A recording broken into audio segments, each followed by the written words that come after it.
so much for joining us. You're listening to Smooth 98.1, Love Music, Love Life. My name is Valentine Ohu here on Smooth Breakfast. It is time for us to join Rotus on Business Express 981. Hi, Rotus. Good morning. Good morning, Valentine. Good morning to all our listeners, viewers, and good morning to our special guests from ARM. Oise Ajayi, Team Lead, Equities Research at ARM Securities. Good morning, Oise. Welcome. Thank you for joining us. Good morning. Thank you for having me on the show today. Join the conversation, everyone. Please watch on YouTube. We're streaming live, youtube.com/Smooth FM Lagos. So just type in the search box, Smooth FM Lagos. Subscribe and watch, and feel free to share your comments there as well. WhatsApp is available. WhatsApp number is 0809-444-0981. Rotus?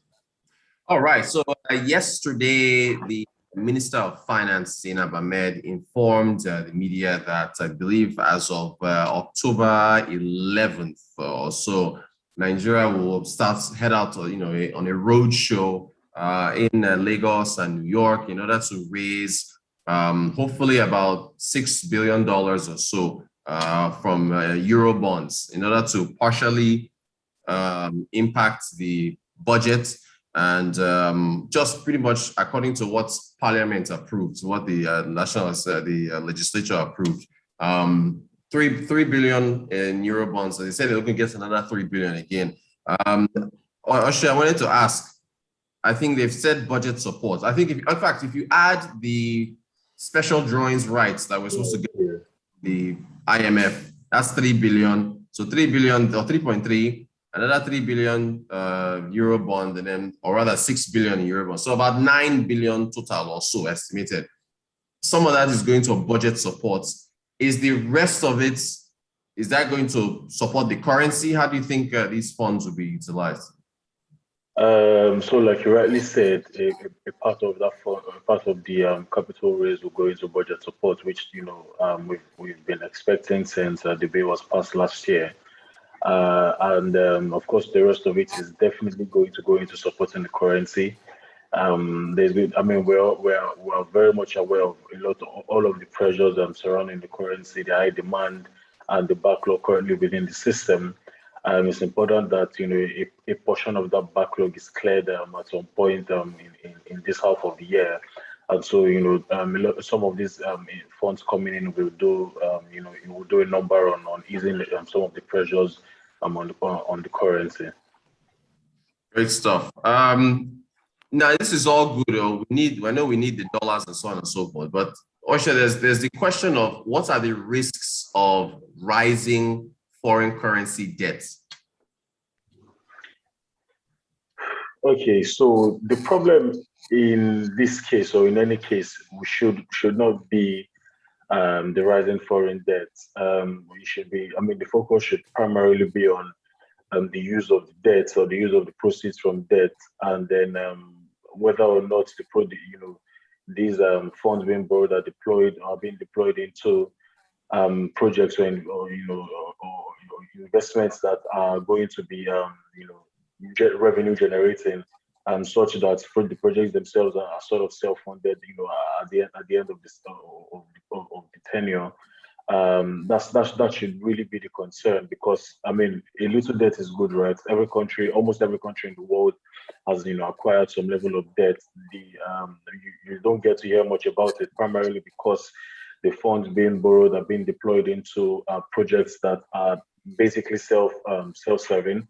And then a chunk of the funds are also not being embezzled or being sidelined into personal pockets. So you get to see actual use of the proceeds of these funds being borrowed. And then, of course, like I said, if they're self-serving, they're going to repay themselves, which would ordinarily cause no worry, right? But in the case of Nigeria, there might be some need for there's actually really no need for much worry, primarily because the government will not want to default on its current obligations. We are being perceived, or we are being watched by the international community as well. And a default is going to be a huge stain on Nigeria's picture to the international investing community. So it's almost as low risk as any domestic government investment.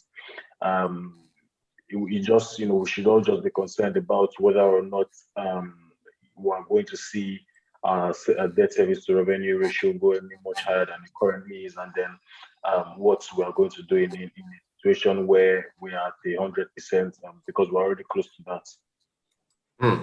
There's this video that I saw on WhatsApp. It's essentially takes the lead story from, I think it's Leadership newspaper. I think it was a story from July where they took the amount of debts that Nigeria owes and divided it by the population. And then the paper says that every Nigerian will owe 217,000 as the debt rises to 43 trillion. And then they took these reactions from Nollywood and different series of different people reacting, saying, and they spliced it up. And so it's been floating around.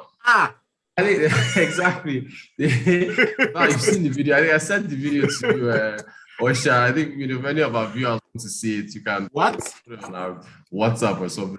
But the debt management office, as at March, the debt is at 33 trillion. So I don't know, leadership is, I don't know what kind of calculations they're making. Maybe they're just, that's as of March. They need to update us, So is there the whole point of the video was, the worry that rising debts, could burden future generations and so on. Is there, Oise, in your view, any cause for alarm based on that video, which was very funny, by the way?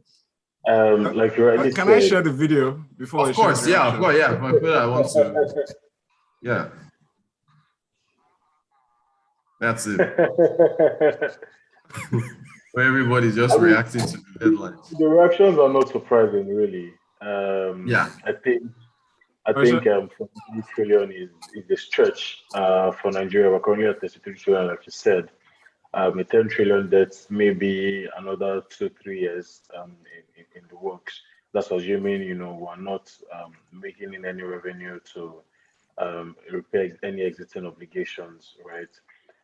However, it is important that we continue to watch our debt service to revenue ratio.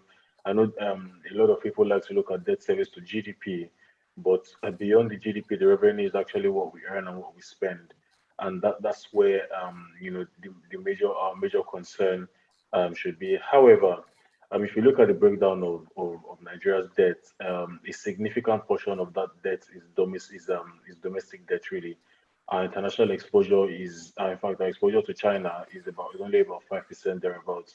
And I know that there have been a lot of talks about China coming to take over eventually, but a lot of our debt is still domestic. And like we always say, the government can always print out money to meet its obligations, right? It's just the inflationary pressures that should worry anyone. But I mean, we're already doing 18% inflation year on year. Really, so at this point, yes, we should be concerned about the debt service to revenue, but we shouldn't be concerned about owing anyone individually. Okay, so Frank has this question. Frank says, does it make any sense to support the currency with borrowed funds? What's the end goal? Why not allow the currency to adjust to its fair price, then subsidize? Okay, so we're not borrowing to support the currency, right? We're borrowing because we have borrowing needs, and if we do not borrow, we have almost nothing to spend. The deficit in the budget is we're borrowing to plug the deficit in the budget, and that's not something that came up overnight, right? We've seen the budget since last year. We've been expecting that 2.43 trillion will be raised from international sources, and then that's exactly what we're seeing with the $6 billion issue. The SDR in itself is how do I put this? It's not exactly a facility per se, or it's not exactly a loan per se, but we do have to make some commitments back in that regard. So we're not borrowing to support the currency per se. We're borrowing because we have strong borrowing needs, and we have a need to rake in some FX revenue, and that's what's happening in the international market. So the reason is not primarily to support the currency. The reason is to plug the deficit, the much needed, is for a much needed plug in the gap in financing the budget, really. Can I ask a quick question though? So Yeah. what part is the private organizations or private establishments playing in contributing to servicing these debts? For instance, ARM, right? You guys have a part to play in ensuring that individuals have monetary powers or financial powers or wherewithal, to fund some of their needs and all that. And that's a major part. That's a major stake you have in the economy. But are you involved in any way, directly or indirectly, in making sure that these debts are, offset? I mean, it's the government's debt. It's not any private institutions' debt, right? The best we can do is provide a platform that brings people who are willing to lend to the government, and the government on the other side. We merge them together, provide an avenue for them to lend to the government at decent rates. And that's really the best private institutions can do in that regard. You just provide a platform to ensure that funding keeps going to the government as required. But I mean, like I said, it's not an individual debt. It's not any private institutions debt. They all have their own debt which they have taken up, which they're trying to service really. Yeah. Daniel here on WhatsApp says, what percentage of the budget is financed by debt? Also, it's a percentage of the deficit, right? It's about 40% of the deficit really that's being financed by debt. I mean, the rest is from expected revenues from oil and non-oil sources really. Thank you for that. Benga Kamo says, hope the money is being properly used. Is this why the federal government is not paying doctors? No money. Matthew Afolabi says, were the funds borrowed actually used for capital expenditure? Is there any audit? A few months ago, Serap sued the federal government. What was the outcome? And Serap just sued again and asking the same question we're discussing today in terms of the budget deficit, and they're asking the federal government to present receipts based on the amount of money that they said they want to give to about 20 million Nigerians, poor Nigerians, if that is coming from the budget deficit. So that's the question that we're looking forward to see. Yeah. Okay, so we can only expect, right, that the proceeds from the budget will be deployed into capital projects or into items which have been previously outlined, right? However, very much unlike Sukuk instruments where there's a higher level of accountability. I mean, if you apply the routes on Ahmadu Bello in Lagos, you'd see Sukuk start and end points, right? Essentially showing you that the Sukuk that was raised, this is what the funds were deployed into. You can essentially see the project, right? But with the rest of the budget, chances are you're not going to see anything per se. I mean, you're definitely going to see some projects in the works. You're going to see some completed projects, but it would be slightly difficult for you to actually see, physical evidence of every project which has been carried out. But I mean, upon conclusion of the fiscal year, I'm pretty sure the DMO is going to provide a document showing how the budget performed so far, and then there you can get some better level of understanding of how these funds which have been raised and were deployed essentially. Thank you.